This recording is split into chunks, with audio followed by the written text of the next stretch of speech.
Happy to see you. Happy to be here. I'm Andrei, CEO of the AnyLogic Company, vendor of AnyLogic simulation software.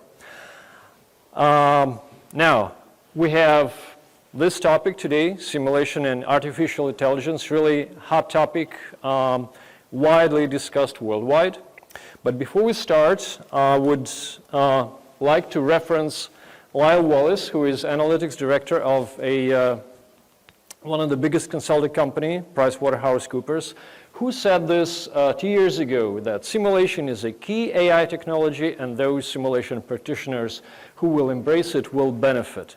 And this is really happening already, and this is really good news for you guys as you are simulation specialists. Here's our agenda. So we will obviously address two things, simulation and artificial intelligence. We'll start with simulation. Although you are all familiar with what it is, we'll nevertheless go through some definition of what is simulation, what is dynamic simulation. I will introduce AnyLogic. And we will go through a couple of recent advances in simulation modeling, such as creation of digital twins and simulation in the cloud. Then we will switch to artificial intelligence.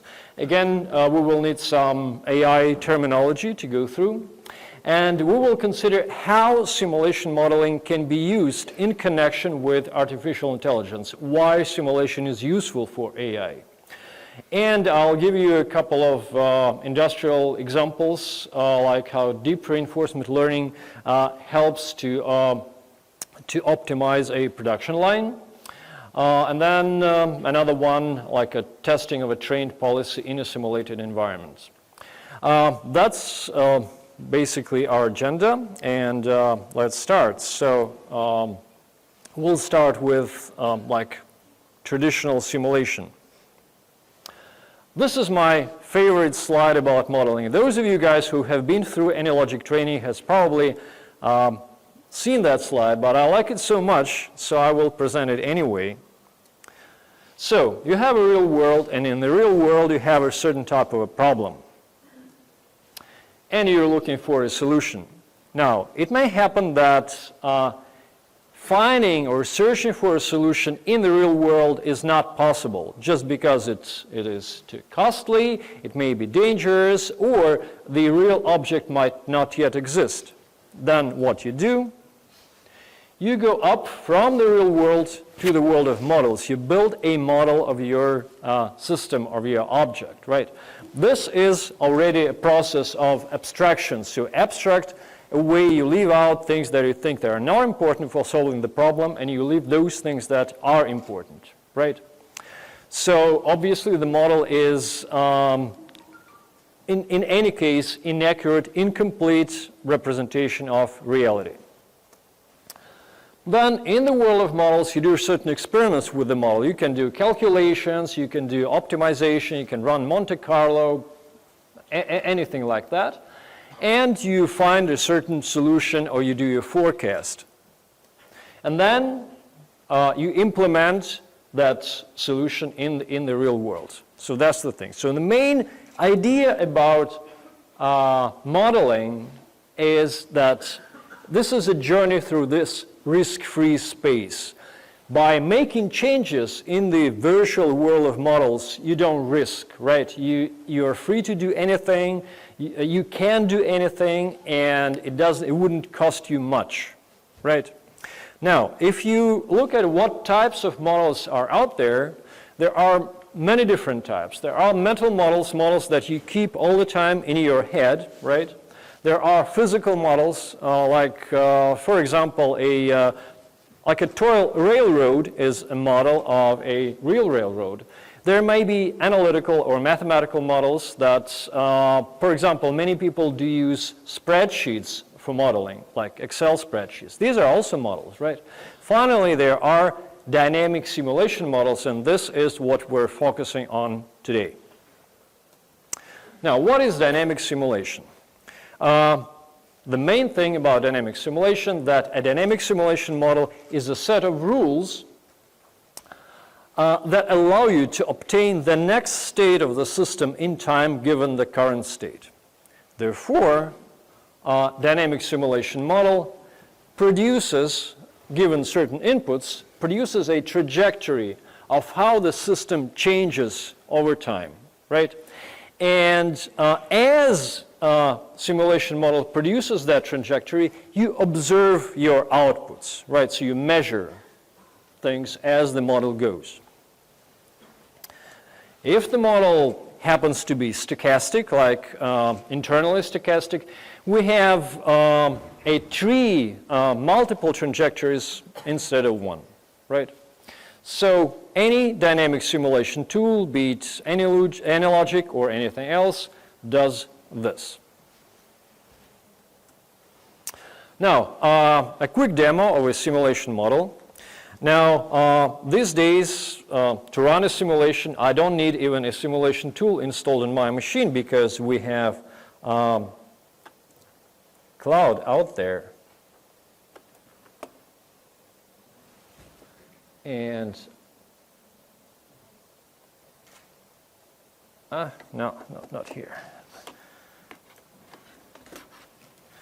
I'm basically bringing the browser window to this right, to the screen on the right.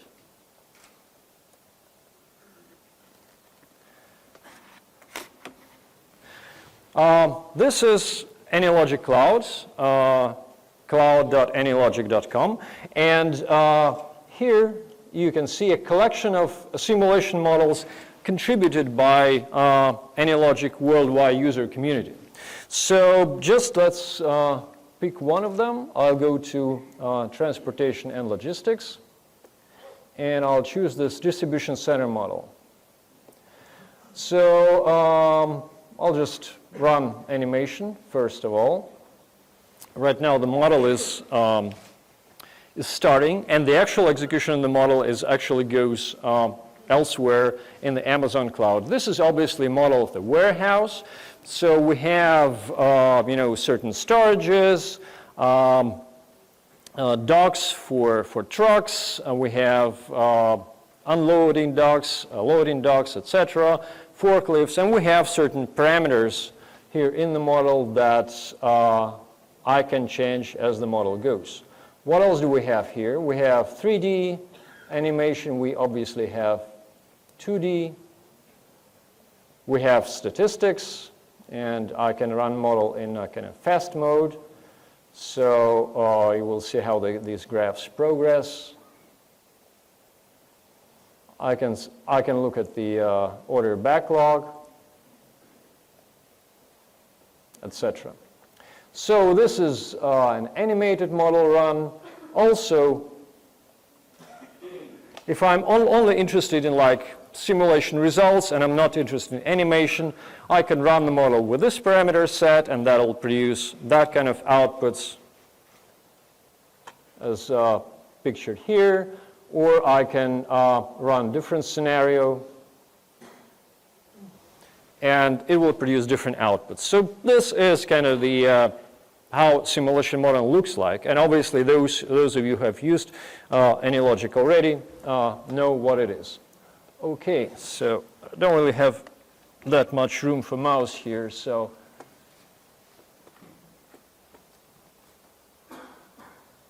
okay, back to the presentation.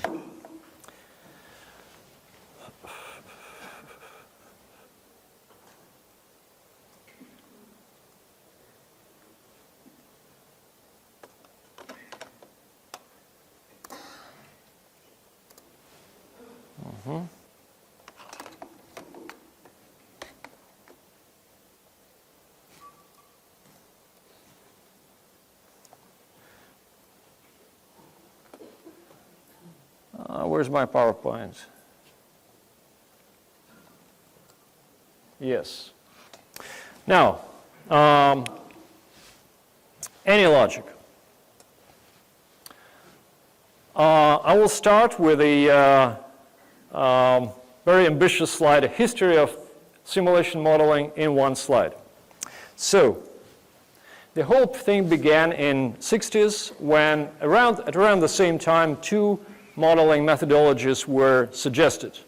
One is System dynamics, another one is discrete event. Discrete event is the methodology that suggests a model to represent everything as a process, right? So in discrete event modeling, discrete entities are moving through a sequence of operations. System dynamics, on the contrary, suggests that you should abstract away from any discrete entities, and instead you should focus on continuous variables, their interdependencies and feedback loops, right? So it would not be incorrect to say that those paradigms remained virtually unchanged for 4 decades until early 2000s. So they arrived at the 21st century virtually in the same shape as they were invented long ago. Of course, there were various minor advances. For example, like introduction of visual model languages instead of text, introduction of 2D animation and 3D animation, and that was done along with the progress of computer technology, of course. But these are not really methodological advances in the field. And the only breakthrough that happened later on in early 2000s is introduction of agent-based modeling, which is completely different and the third and more modern paradigm that exists today. Agent-based modeling, as you probably know, includes visual languages such as state charts and a lot of other notions.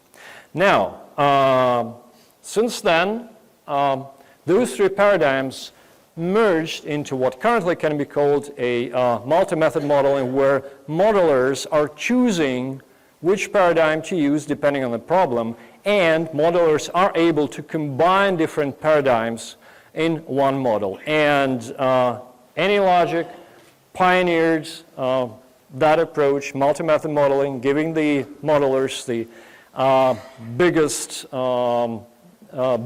range of alternatives.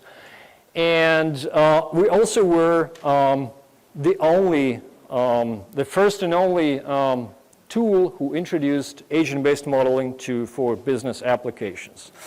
Now, at this point, I can stand from referencing Winston Churchill, who once said that history will be kind to me, for I intend to write it. At this point, you guys are supposed to laugh. All right.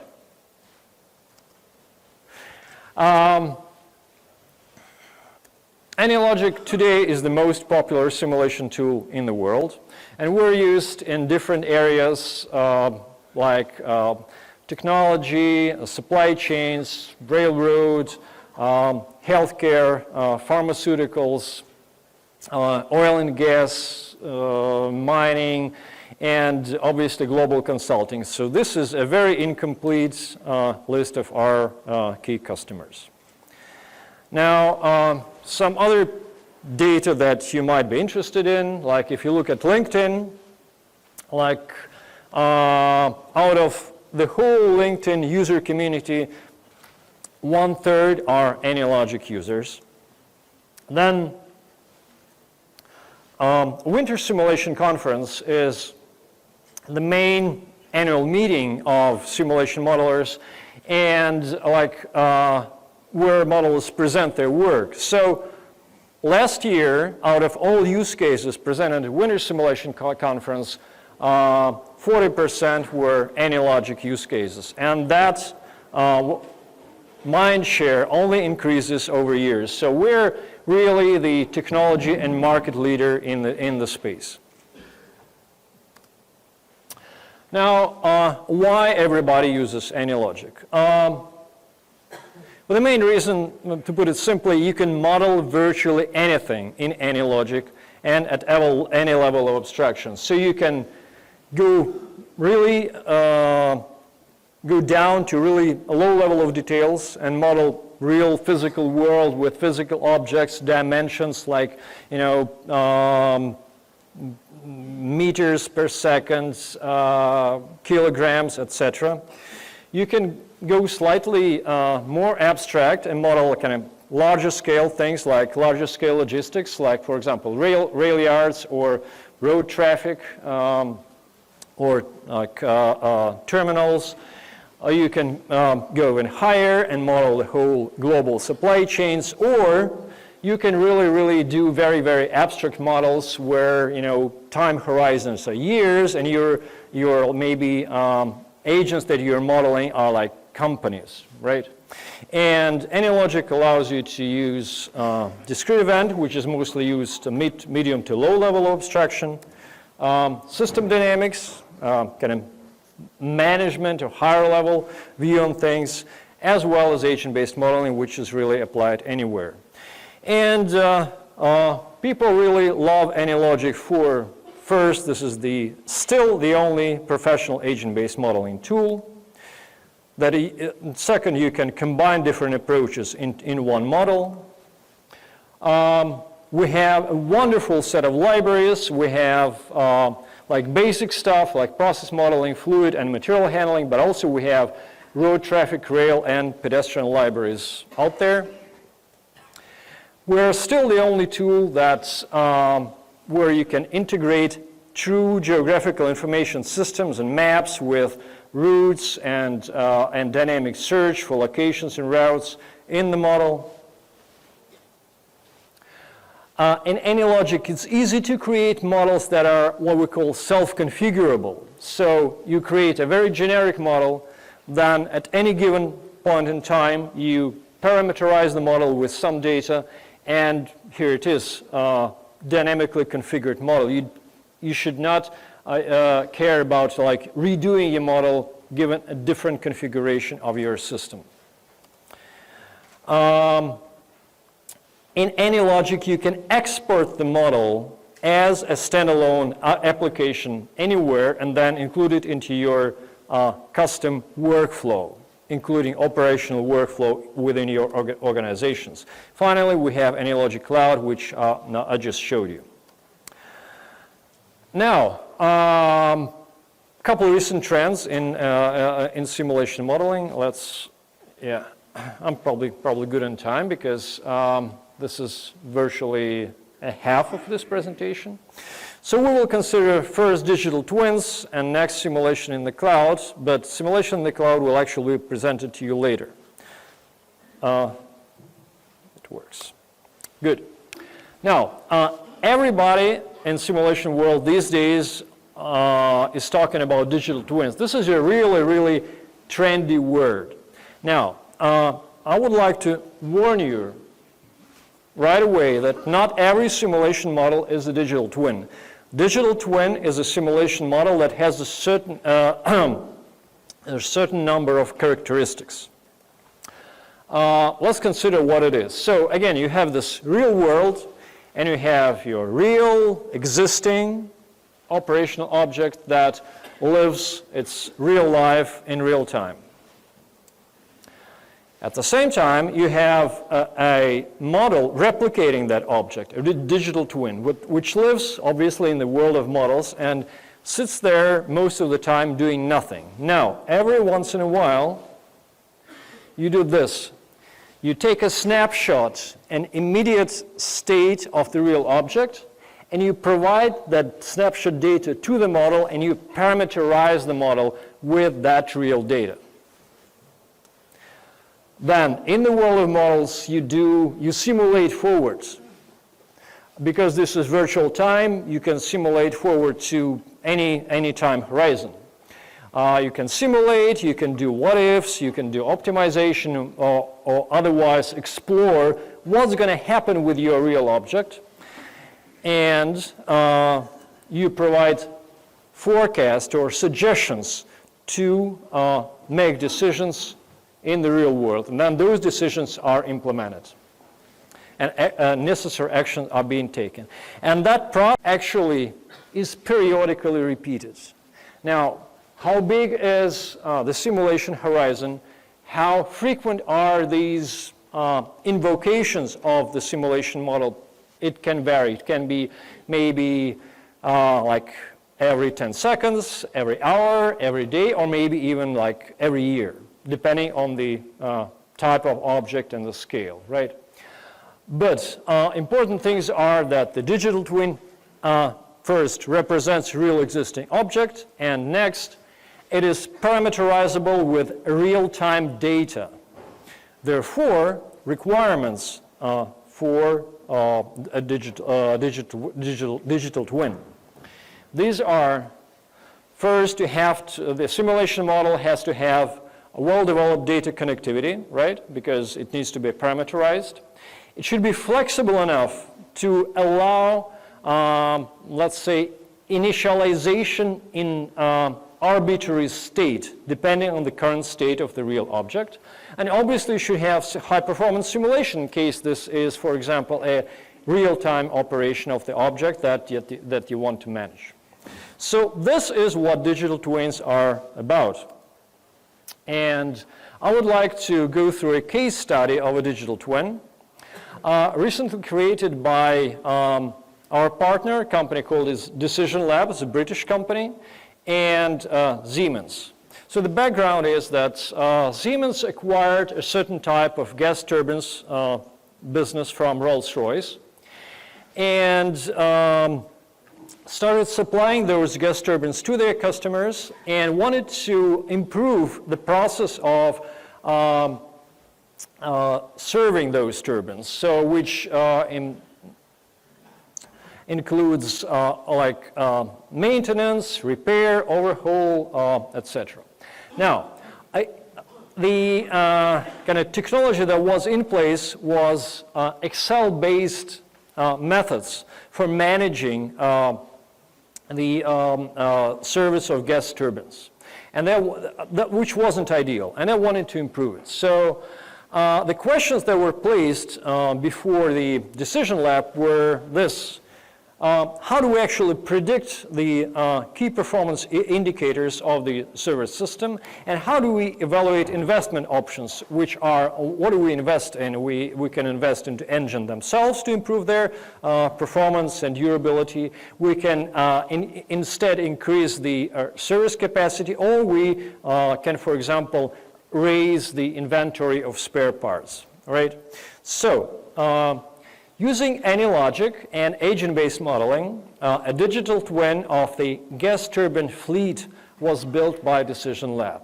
Now, that model is a really, really big and complex model, and it captures actually every turbine that is out there at the customer sites, right? It also captures the operation of the maintenance facility where the turbines are serviced. Then, obviously, it did capture different engine characteristics, including different types of failures, and spare parts, supply chain logistics. So that was the scope of the model. And I have a series of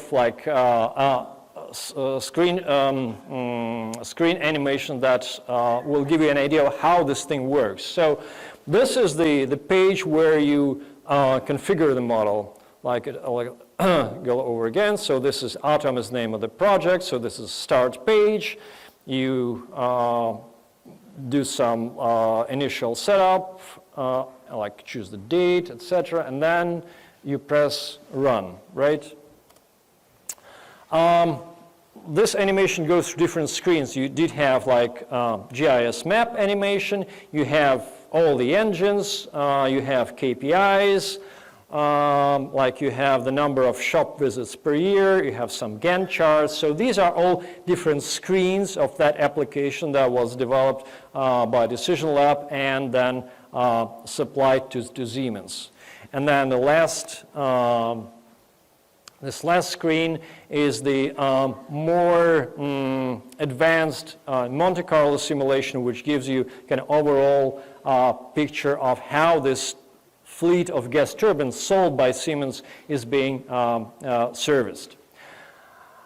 Now, this digital twin, which is basically an application done by AnyLogic and plus some additional front-end programming, and then supplied to Siemens, it captures all the system KPI. It visualizes a fleet operation over time. You are able to identify bottlenecks, and you're able to evaluate different investment options. That application was done 2 years ago, and it currently is adopted by Siemens, and it's already a part of the operational cycle. So this is just an example of what kind of digital twins are out there already. Now, trend number 2 is simulation in the cloud. This is going to be presented to you today by Artem Kadeev, head of AnyLogic Cloud Development, at 2:30 in the afternoon. So I will probably not touch this topic during this presentation. So please come and watch Artem presenting later today. All right, so to our maybe main topic anticipated by you guys, which is artificial intelligence.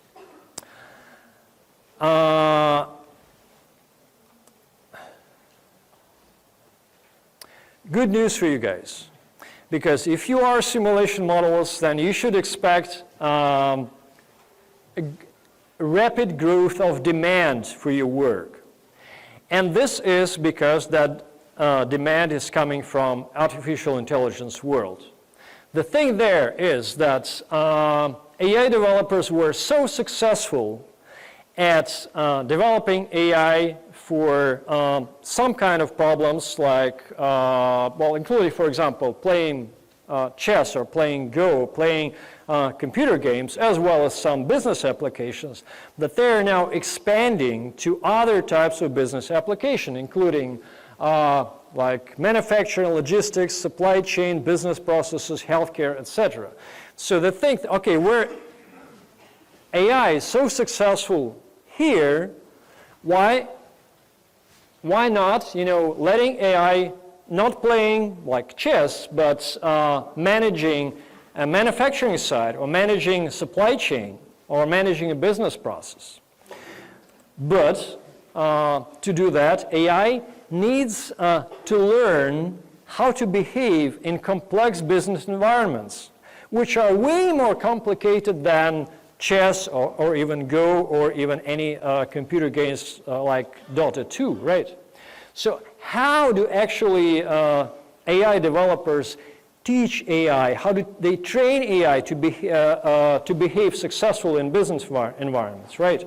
Here, simulation will help you. It will help AI developers, and you will help by creating your simulations.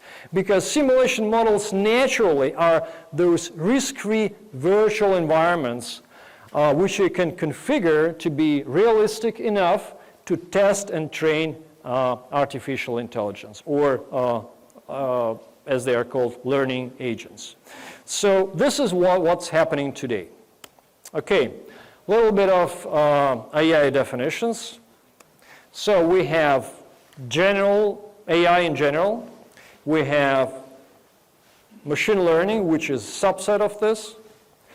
And we have deep learning, which in turn is a subset of machine learning. Now, what is AI in general? If I, for example, program manually like a chatbot or any other thing that pretends to behave like a human, this is already artificial intelligence. Although it will not contain any neural networks, or it will not probably be able to learn automatically, right? So this is a very general thing. Now, machine learning is this subset.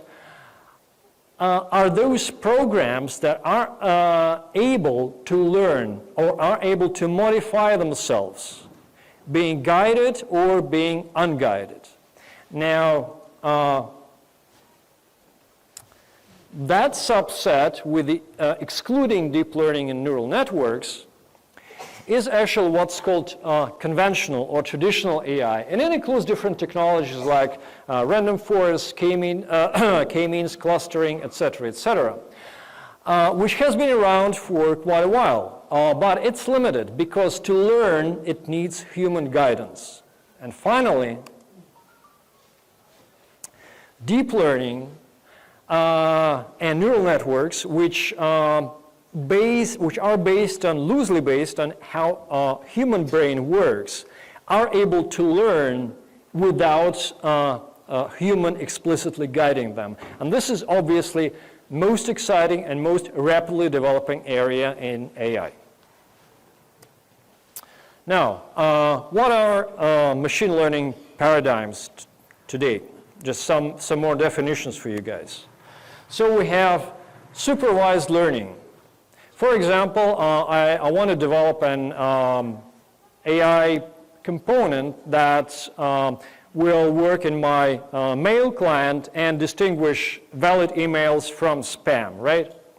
So one way of teaching it is to supply it with like tons of emails labeled. Okay, before giving those emails to my learning agent, I will label them. I will say, okay, this is valid email, this is valid email, this is spam, you should filter it out, and this is again a valid email.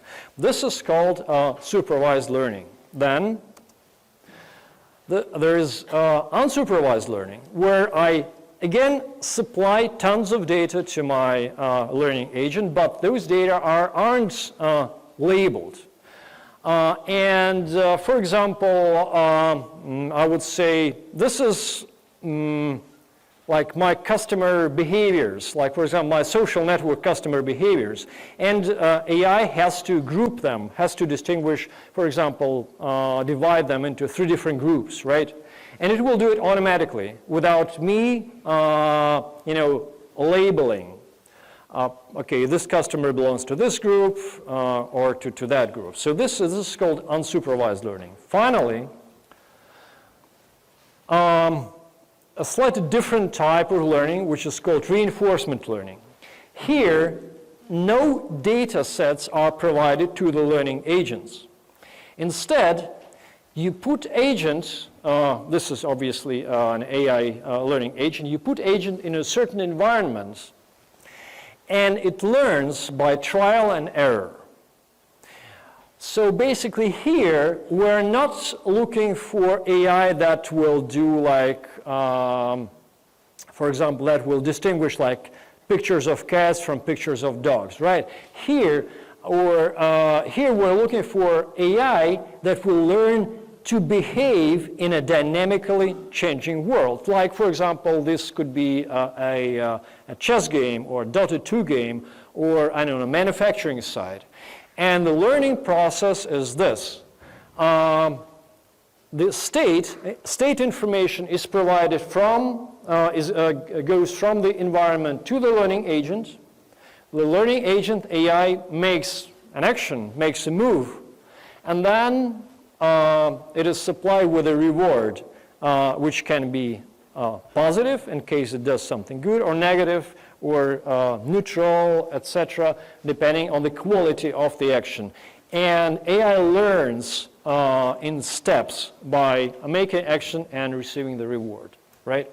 So this is what's called reinforcement learning, and this is again, the hottest topic today. Now, how simulation models can help with AI?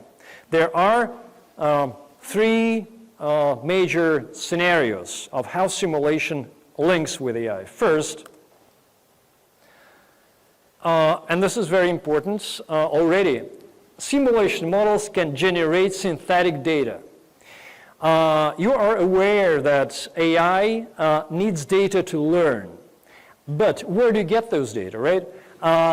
Obviously, it's good if you have historical data, but what if you don't?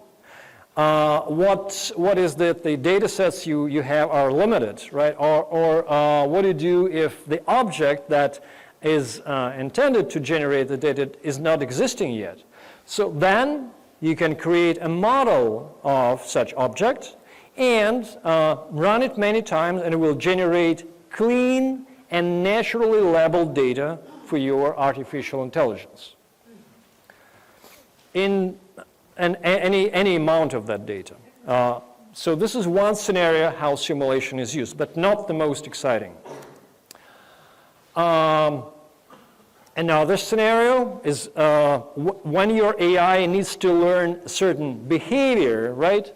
Then you would put it into a simulated virtual environments, which will replace the real environment and will serve as a kind of sandbox for AI training. Again, AI will learn in this loop where the state, action, reward in steps, but instead of doing errors in a real system, it will interact with it in a risk-free simulation model. Finally, let's suppose I already have an AI component, right? And it has been trained already. So what I can do, I want to test it. Before actually deploying it to the real world, I want to test it. So then what you do, you run it as a part of a simulation model, and it will replace some components. For example, a human, some previously used algorithm in the model, and you're able to test it within this virtual environment. So these are the three scenarios that are currently in use. Out of those scenarios, this one, using simulation models for deep reinforcement learning, is certainly the coolest, and this is the most exciting area to work. So, like, top AI companies are currently concentrating on this.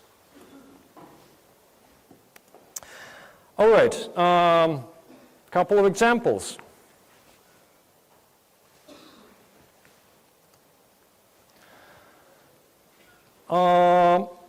This is a recent project completed by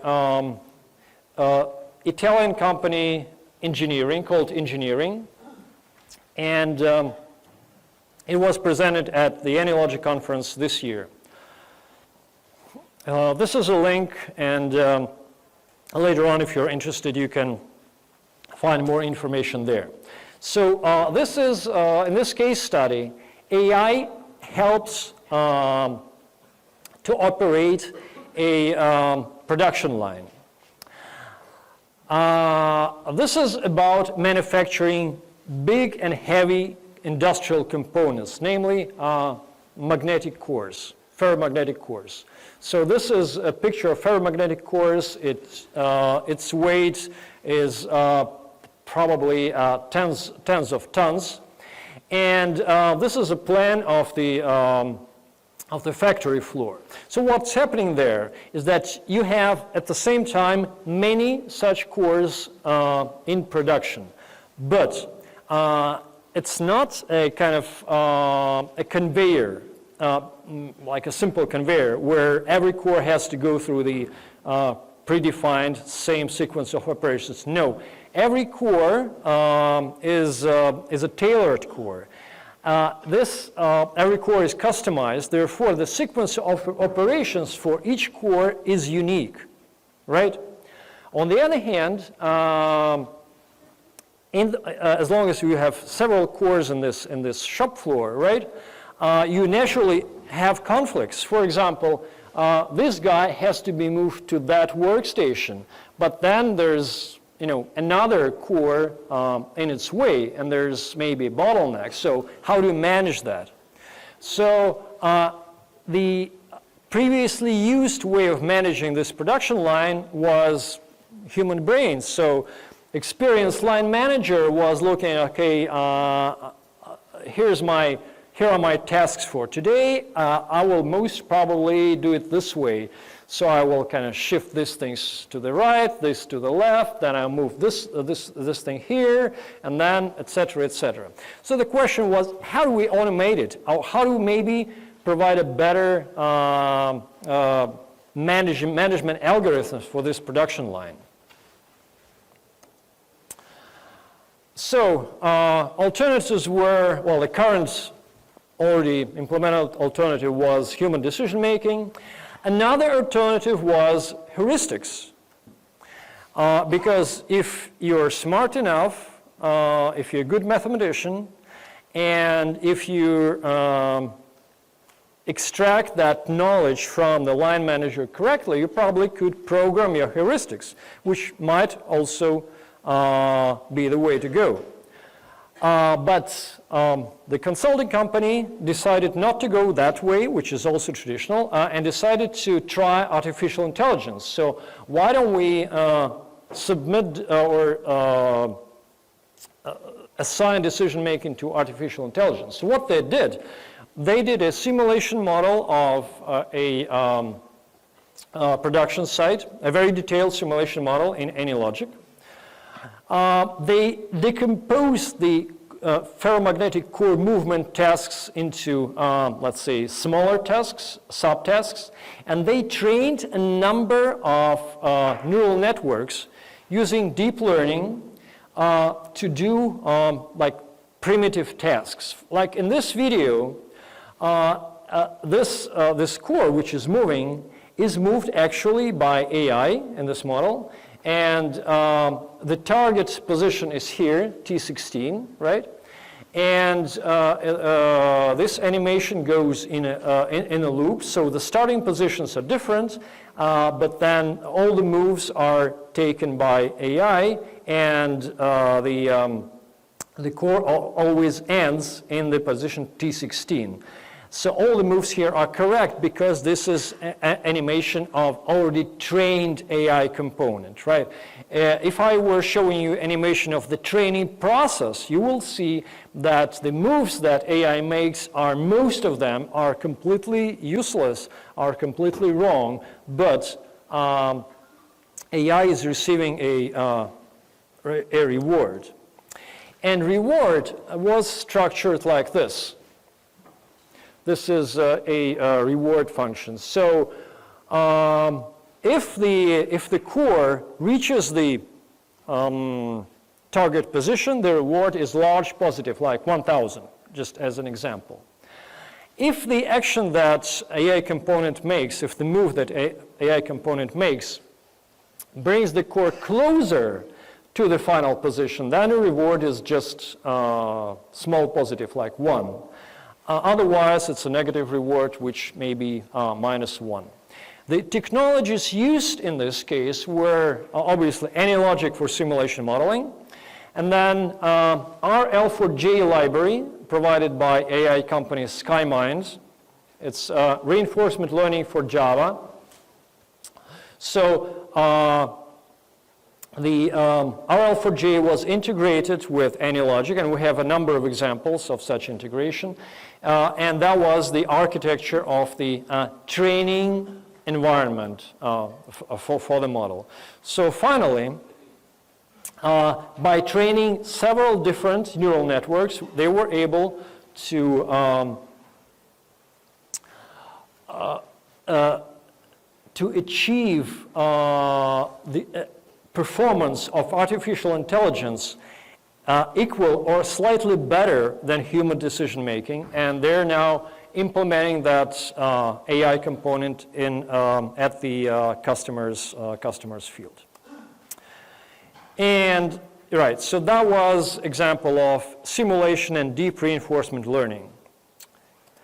And the last example, and we're very close to the end of this presentation, is using simulation as a test bed. This is a really just one slide example. So, in this case, we have a job shop where used engines arrive.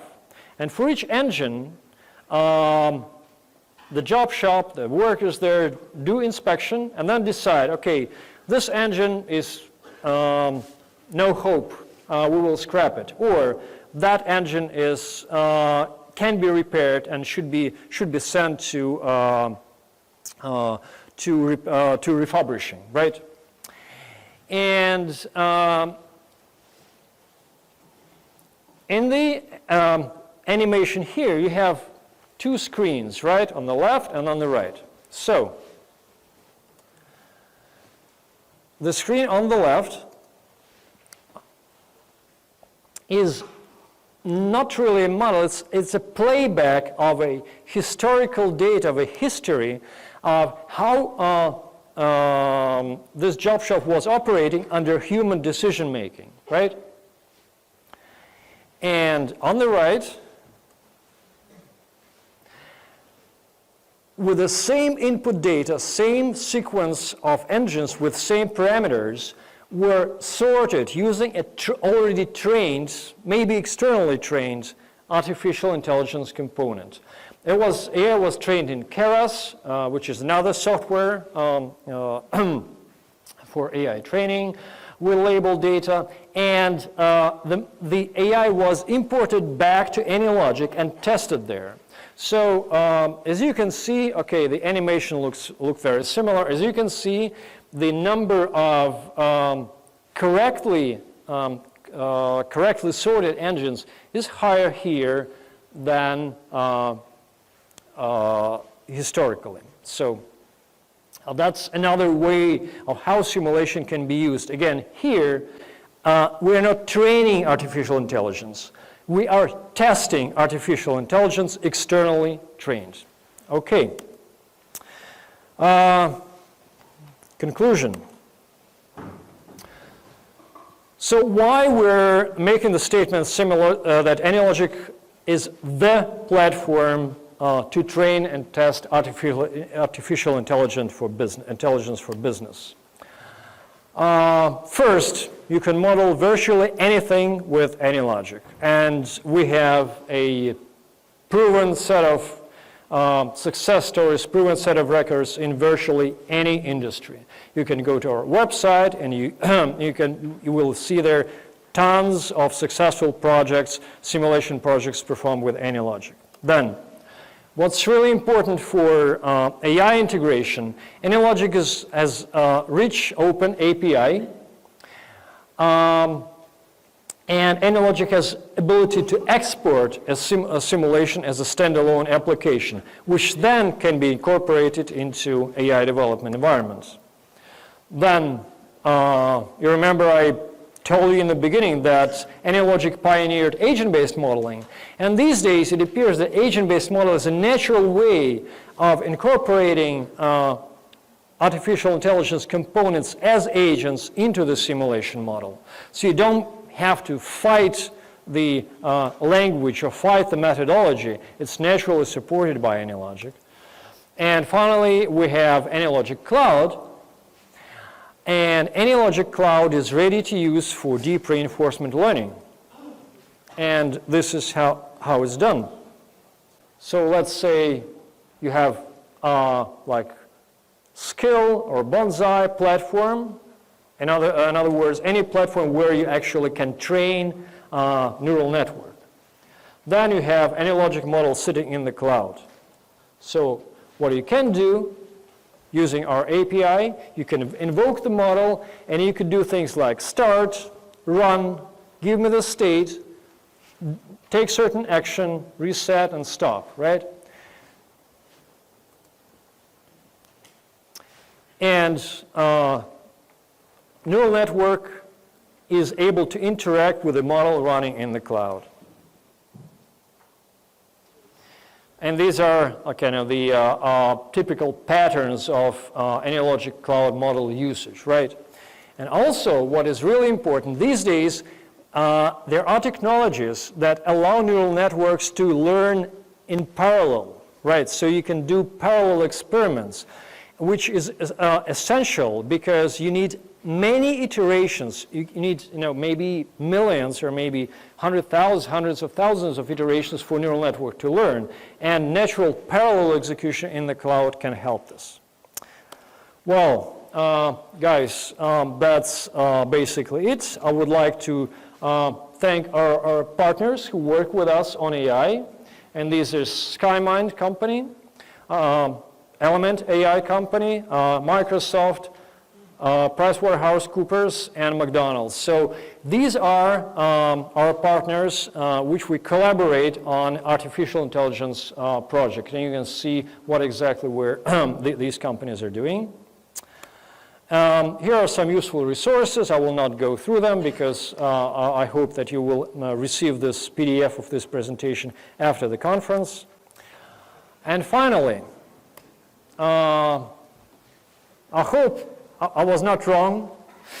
in Chinese language here, but a couple days ago, actually yesterday I think, we released 8.5, and you can find it on Chinese website for AnyLogic.